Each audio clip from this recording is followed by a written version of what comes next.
Intimate setting? Established likable characters? A cast lineup like this? M. Night, you have seemed to remember what you were good at in the first place. Glass is pretty good. It's not fantastic. It's not god awful. It's kinda somewhere right in the middle. It's not anywhere close to the mastery that was Split. And it's not because of the performances. It's mainly because of the plot. Where Split was a very intimate film focused on developing two individuals that were playing off of each other with a solid three-act structure, Glass is a collaborative bridging of two films that honestly suffers from a pretty weak climax. Shyamalan, as he often does, decided to throw a twist at the end of the story in this film. A twist that begs the question of why did he even create these two new films in the first place? If you haven't seen Unbreakable, it's probably because it came out almost 20 years ago. In most cases, this would seem like a terrible marketing move, coming out with sequels to a film almost 2 decades later. This is probably why M. Night Shyamalan had to fund this project himself. But I have to say that given the negative reputation that he's built up over the last couple decades, this was actually a pretty smart move for him to do. He could reintroduce a story that he already did fairly well.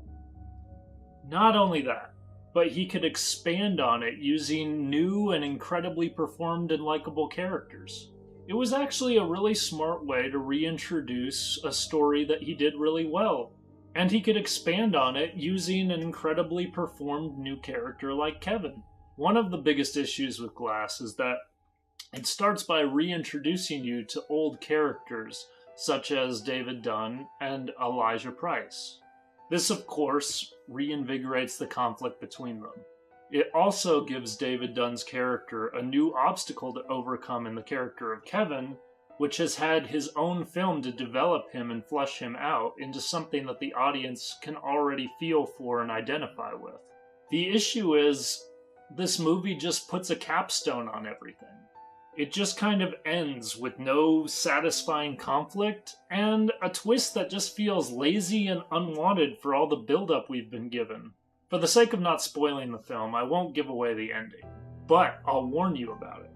It's not the deep character study film that we got in Split, and it's not a universe-building team of heroes or villains grounded in realism that was established in the Unbreakable film.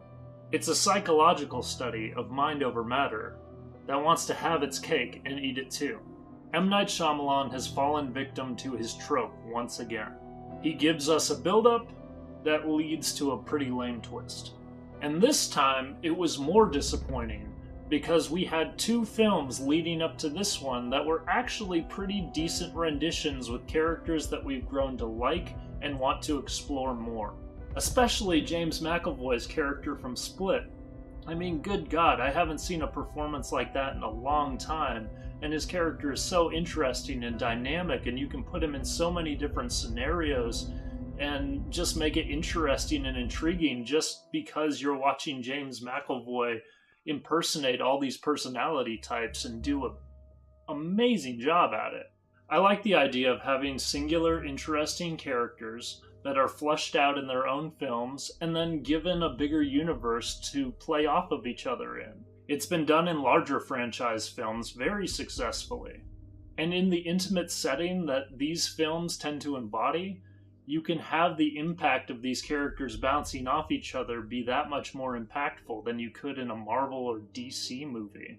But of course, the direction that this film went made it kind of impossible for there to be anything else that happens in this universe, because they've already put all their cards out on the table and they've finished the game. The sad thing is, this was a pretty good film before the third act. It played with the idea of perception versus reality, and really built up a cool and interesting dynamic between Glass and Kevin's different personalities, especially the Beast. If you're going to wrap up a film franchise, which I'm not saying this shouldn't have done, but you have to at least have a good payoff that the audience is going to appreciate. David Dunn, he barely does anything in this film. He sits in a room by himself and barely has any interaction with the other characters, Glass and Kevin. And as a result, we get to the final act, which feels incredibly undeveloped due to the lack of interaction between these characters. And it doesn't even leave it open-ended for those relationships to be expanded upon or developed any further in the future. It just ends the series in a very abrupt and harsh way. And it does it by implementing this twist that honestly no one asked for in the first place. It just ends, awkwardly drowning in a puddle of its own mediocrity. And for that reason, I can't rate it as high as I probably would have if it didn't end the way it did. The production quality is really good. The performances are great. The plot kind of sucks. So for that reason, I'm going to give it a 6 out of 10. Hey guys, thanks for tuning into my Jew review videos. I try to put a lot of time and effort into these and really dig into what makes films good or not so good. If you want to see more, just click on the other links. Me and my buddy did a little review on Vice in our new series called Sofa Schmucks. And it's a little bit of a different editing style and pretty entertaining. And I also got more other reviews, so take a peek. See you next time.